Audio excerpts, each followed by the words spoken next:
Hey everybody. Hey. So, we are going to do, I think, just one chapter tonight of Make Friends with the Angels. We'll see how far we get. So, this chapter is entitled, Ask Your Angels to Help You with Everyday Tasks. Pope John the 23rd took great delight in the angels and would call on them for important things as well as day-to-day tasks. For example, when he had an important meeting with the cardinals, with the bishops, and with the VIPs, he would ask his friends to send him their guardian angels during the meeting. When he had to meet someone, he would send ahead of him his guardian angel to prepare the heart of that person before he would meet him. We can do that too. For example, say to your guardian angel, "My dear angel, I thank you for your help. I am very happy about our friendship and the special grace of having you. I am grateful to God for you being by my side and being my best friend. I would like you to do a little favor for me. Could you go to that town at that particular meeting and please make sure everything that happens there accords with the will of God?" So, when you know you have to meet someone, your boss, your wife, your child, your teenagers, your priest, your enemy, etc., ask your guardian angel to prepare the heart of that person in the right way. For example, if you are taken to court and you know that you are innocent, then you can send your guardian angel ahead of you to the judge, and you can also send your guardian angel to the guy who is harming you and accusing you. Tell your angel to calm this guy down and prevent him from harming you. For important appointments, just tell your guardian angel ahead of time, and you will see the fruits of it yourself. When you are driving and you do not have a place to park your car, your guardian angel is the one to find a space for you. Here's a little side note. When I'm in the car and I'm going to like Walmart, where there's very rarely a parking spot, I always ask the Lord to have my angel stand in the parking spot so that I find it, so nobody else takes it. I do that. And most of the time, I would say all the time that I actually pray that prayer, it happens. So, just saying, that one, I've done that one. So, they can also prevent accidents. I can testify that my guardian angel has saved me several times from death on the road. If you are a mother or a father and you know that your child is in danger or is in a bad relationship or getting mixed up in drugs and alcohol, then pray to their guardian angels and pray to your guardian angels to be there with them to protect them from bad influences and bad choices. How many times did St. Padre Pio say to his friends, "Send me your guardian angel," and he would himself send his guardian angel to his spiritual children or to people who were suffering in the hospital. He knew how powerful they are. A friend of mine who lives in France has a very good relationship with his guardian angel. He entrusts him with the job of waking him up each morning at the exact time he needs to get up. One day he needed to wake up at 6 a.m. to get his flight home to France, but when he woke up he noticed that it was 6:20. He questioned why his guardian angel did not wake him up at the time he asked him. However, when he reached the airport, he found that the flight was delayed by, you guessed it, 20 minutes. He has not needed to set his alarm clock for years. This little chapter. A name revealed. Sometimes in Scripture we see people talking with the angels and asking them what their name is. Take the book of Tobit.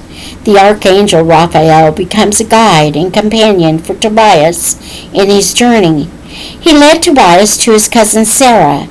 He showed him the way and protected him along the journey. At the end, we even see that he healed Tobias' sight, Tobit's sight, the father of Tobias. Now, if you have not read this book yet, I encourage you to do so because it is fascinating. I love this book because it is very exciting and holy. At the end of the journey with Tobias, the archangel reveals his identity. He says, I am Raphael, one of the 7 angels who stand in the glorious presence of the Lord, ready to serve him. That's from Tobit chapter 12, verse 15. Is it possible to find out the name of our guardian angel? Just ask him. Sometimes the guardian angels answer, but it is not guaranteed. As for me, for years I called my guardian angel Raphael. I was a child when I started calling him that, but then one day I eventually asked him, is this your real name? If it is not your real name, please reveal to me what your real name is. But he never did. Sometimes we see people in the Scriptures ask the question, what is your name? But often the angels answer, why do you ask my name? And then he disappears. Judges 13:17 through 18. I do not know why some angels give their name and some do not. Still, there is no harm asking the question. They may decide to reveal it to you. Some people say to me, why should I try? How can I try? It's easy. Just talk to him and say, my dear angel, if you want me to call you more easily, tell me your name. Reveal to me your name. And the angel has many ways to reveal his name to you. Most of the time, it is through a dream. Speaking of dreams, this is a story that happened to a member of my community, a very good lady. Unfortunately, she would never sing at Mass or during the liturgy because she felt she could not do it. She had an inhibition when it came to singing. She was very sad about it because we have beautiful songs and she would have liked to participate, and so she often felt left out. So one day, out of the blue, I had a conversation with her about angels, and she said to me, no, I've never asked the name of my guardian angel. So I said, do it. That day, before she went to bed, she prayed to her guardian angel, asking him to reveal his name to her. The next morning I saw her all excited and she said, Sister, guess what? I had a dream last night, and during my dream I saw a banner before my eyes, and on that banner a word was written. But it's a shame because I don't understand what the word is. But the word was very clear, and it was written shofar. I said, oh my gosh. Knowing a bit of Hebrew, I knew that shofar is an instrument used by the Levites in Jerusalem, as well as the singers and those in charge of the liturgy of the Temple of Jerusalem. It is exactly what she needed. Shofar is the horn of an animal. It is hollow inside, and when you blow this horn, it makes an incredible call. At the time of the Temple of Jerusalem, the shofar was used to tell the Jews when it was time of prayer. The sound is very deep. It penetrates you in a very powerful way, and from that sound, everyone in Jerusalem would know when Shabbat or any big feast day was. You can find passages in the Scriptures which speak about the shofar, the instrument of praising God.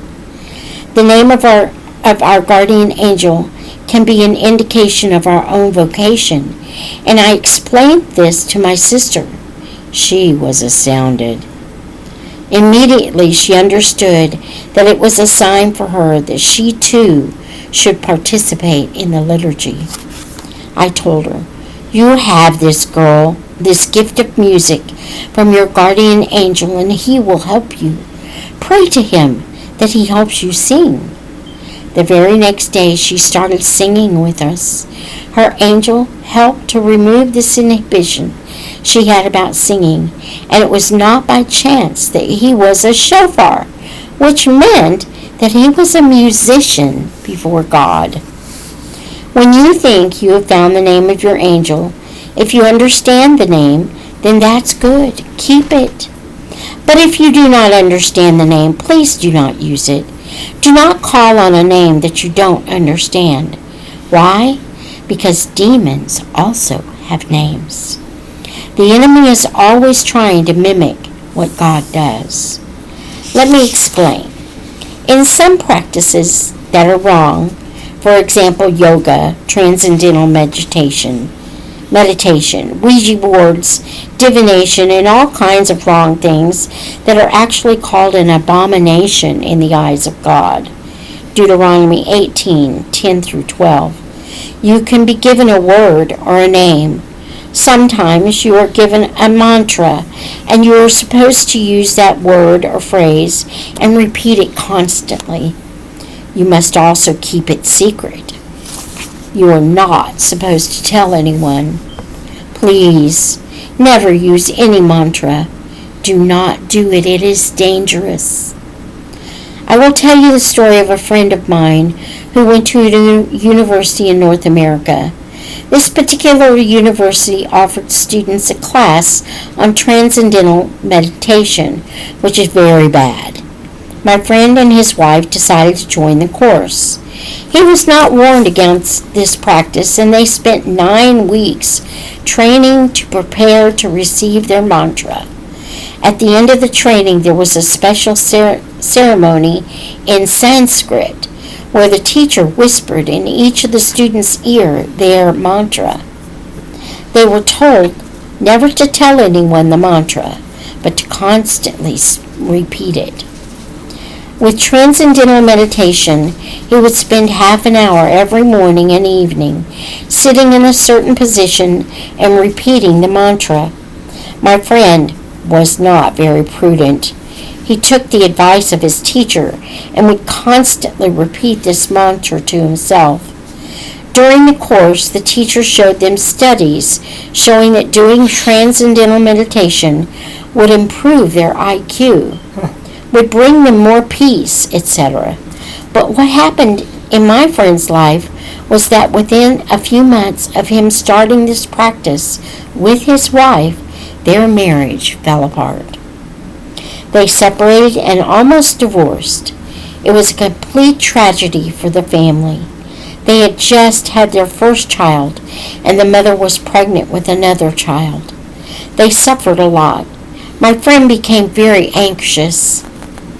He was distraught, very troubled, and the more troubled he felt, the more he would repeat that mantra because it was supposed to help to bring him spiritual peace.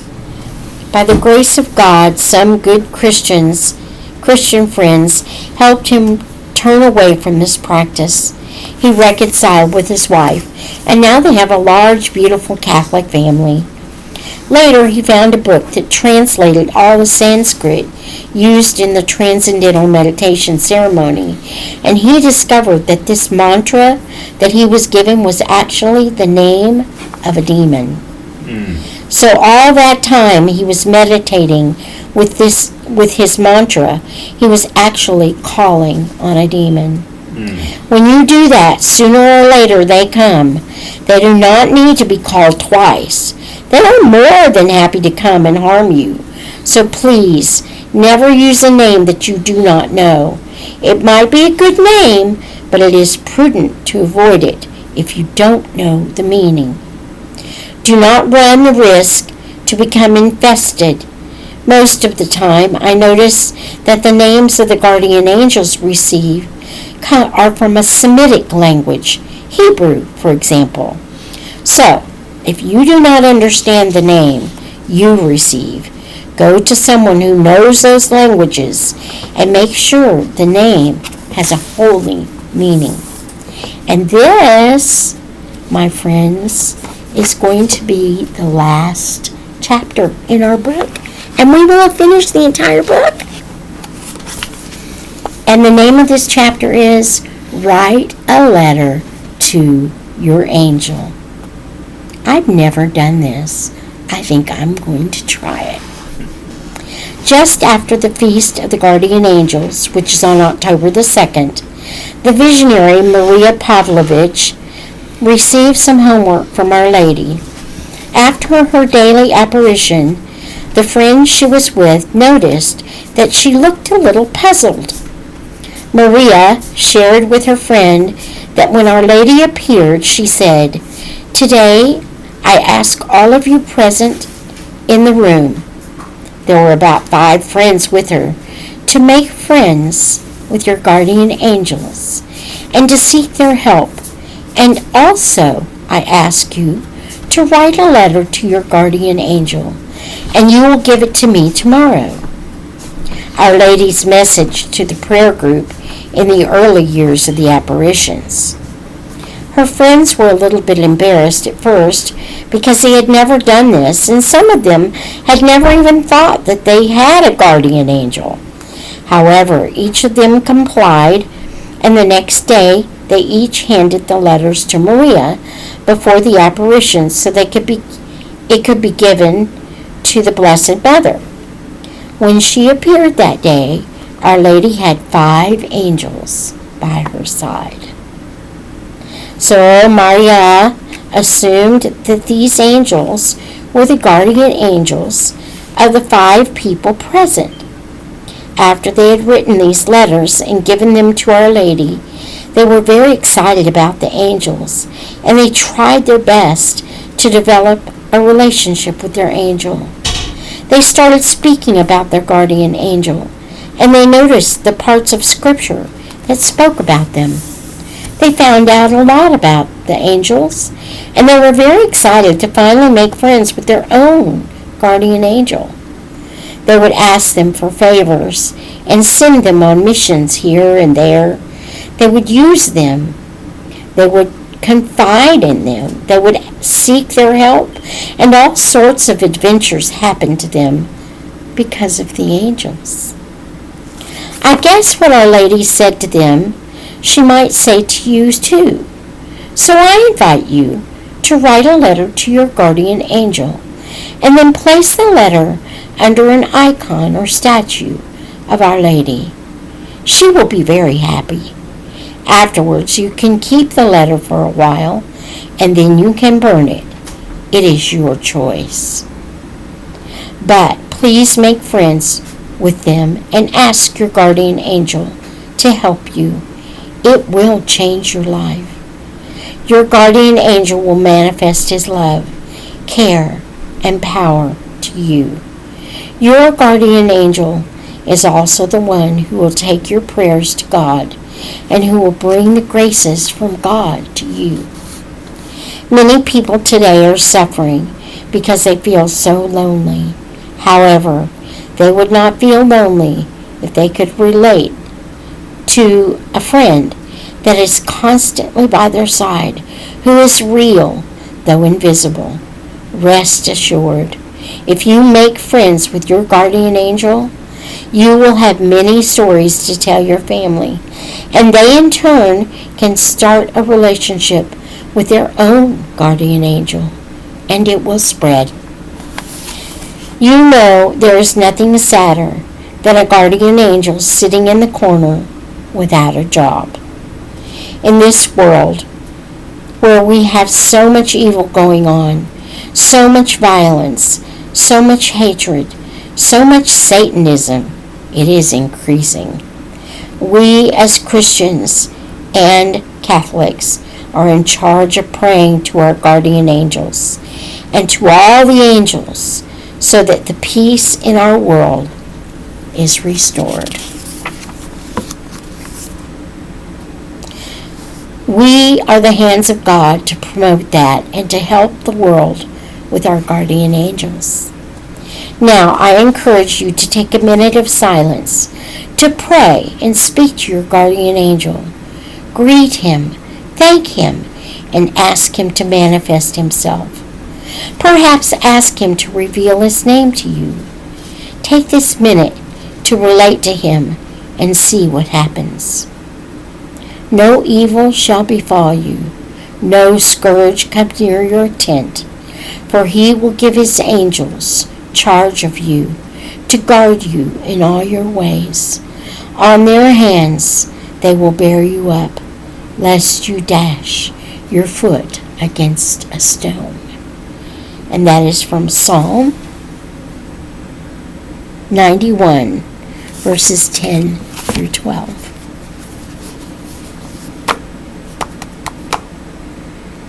Make friends with the angels. And that is the end of this little book. It's so good. So until next time, may the Lord bless you and keep you. May he make his face to shine upon you and be gracious to you. May the Lord lift up his countenance upon you and grant you his peace. Good night.